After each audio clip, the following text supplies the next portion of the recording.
አሁን በዘመኑ ውስጥ ካፌር ቢሏል በንግስት የምትዋብ ድሮ ማሰልጠኛ እንደነበራት ታሪክ ያስረዳል። ይሄ የጠቅላይ ማሰልጠኛዋ ነው። ሌላው ሸማ ስራ ብላችሁ አሁን አሳልፈን የሰጠነ ነገር አለ። ለምን ለሙስሊሞች ሰጠናል አሳልፈን። አሁን ሸማ ስራ ብታዩት ሙስሊም ነው የሚል በጭራሽ እመቤታችን የሰራችው ስራ እኮ ነው። ይሄን ታውቃላችሁ? ግን በጭራሽ የሱ አይደለም። ምንድነው የሚለው? እንዘ ትፈትል በቤተ መቅደስ ነው የሚለው።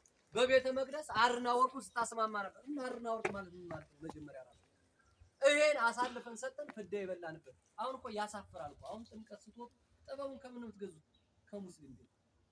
በጣም ያናደኝ ነው ማለት። ሌላውን ተውት። ብዙውን ተረክበውታል እነሱ ብዙውን ማለት ነው። እንግዲህ ሰውት ራሳቸው የኛ የሆነውን አሳልፈን ሰጠን፣ የኛ ያልሆነውን ተቀብለን ያለነው ልጆች እኮ እኛ ነን። የኛ ያልሆነው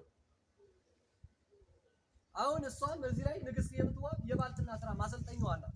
ይሄ የሸማ ስራ ማሰልጠኛዋ ነው። ትልቁ ትምህርት ቤቷ ነው። ለምሳሌ የጎንደር ቀሚሳት 7 መስቀላት እንዳሉ 12 መስቀላት እንዳሉት ያውቁ።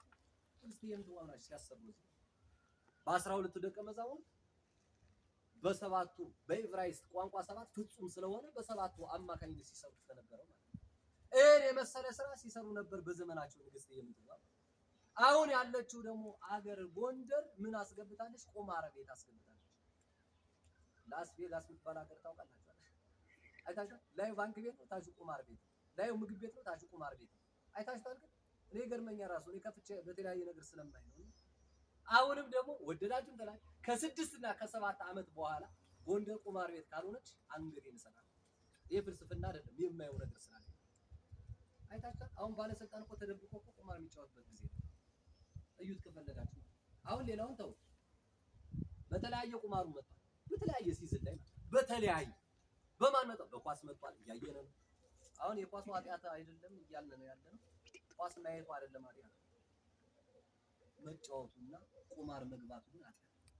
ከገባችሁ አርሰናል ወይም ማንቸስተር እንደዚህ ይሆናል ምናምን አይደለም። አሁን ጨዋታ ይሄ ቁማር አሁን ስንት ትዳር በትኗል ብላችሁ ይሄ ኃጢአት አይደለም?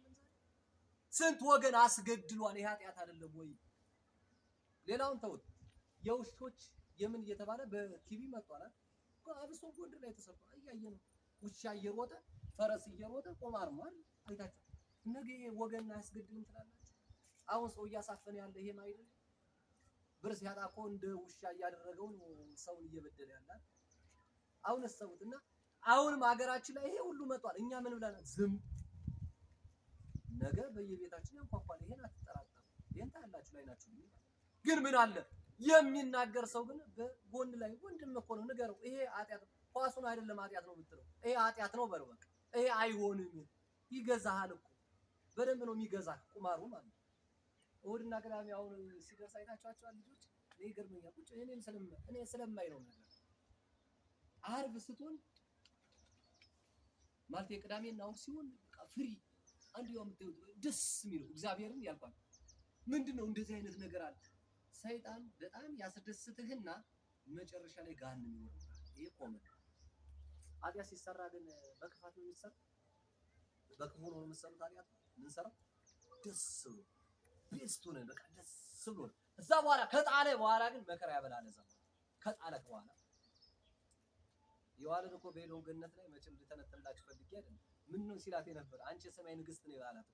እንግዲህ አንቺ የሰማይ ንግስት እያለ ነው ይገባና ሲገባ እሷ ምን አለች? ደስ አላት ይላል። ሰው ሲያሞግሱት ደስ ይላል እንጂ ሲሰሩት አይከብም እንትን ይላል። ሲያሞግሱ እሷም ይሄን የደረሳት አፈንተው ደስ አላት ይላል። ሚስጥር እንድትወጣ ነው ያደረጋት። እዛ ማለት ምን አደረገ እግዚአብሔር? ምን ብሏቸዋል? ምንድነው ሲል ብትንትንትን አድርጋ ነገረችው። እዛ በኋላ ያንን የመሰለ አዳም ያንን የመሰለ ታላቅ አባት ጸሎተኛ ወደ ፍዳ እንዲመጣ አደረገችው። ግን እንደዛ ሲባል ሴቶች እየተቸው አይደለም።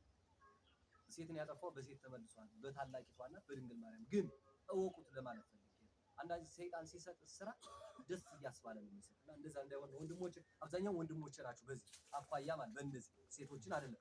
ሌላው ይሄ በመስቀል አስቀን ወያው እያሉ የሚወጡበት በር ይሄ በር በመስቀል አስቀን ስንት አይነት ጨዋታ አለን እኛ? ስንት አይነት ጨዋታ ነው ያለው? እሰቡት። እንኳን አለሎ ገና እንቁር ገበጣ የሚባል ጨዋታ አለ። ያና የኢትዮጵያ ድንቅ ጨዋታ ነው። በዚህ የሚነሱት ፈረሶቹ በመስቀል 10 ቀን ተነስተው ፋሲል ላይ ያርፋሉ። ፋሲል ላይ ሲያርፉ እነዚህ ጨዋታዎች ይካሄዳሉ። እኛ የምናውቀው የገና ጨዋታ ነው እስካሁን ማለት። እነዚህን አጥፍተን ሌሎችን ይዘናል ያልኳችሁ ይሄ ነው። ሌላው እንዶድና አንፋርን አምጥተው አስተክለዋል። ንግስትዬ ምንትዋብ ለወታደሮች ልብስ ማጠቢያ ይገለገሉበት የነበረ ቅድም እንዳልኳችሁ በሽታው አስከፊ ስለነበረ ይሄን እንዶድና አንፋር ከገደሪ አምጥተው አስተክለው ልብሱን ያላጠበ እንደ ነውረኛ ይቆጠራል። እንዶዱ ፍሬው ነው፣ አንፋሩ ቅጠሉ ነው የሚያገለግል ማለት ነው። እናንተ ተው አስተክለው እናያለን። እንዶድ ታውቃላችሁ። አፋሩን መጨረሻ ላይ እኔ በተግባር አሳያችኋለሁ።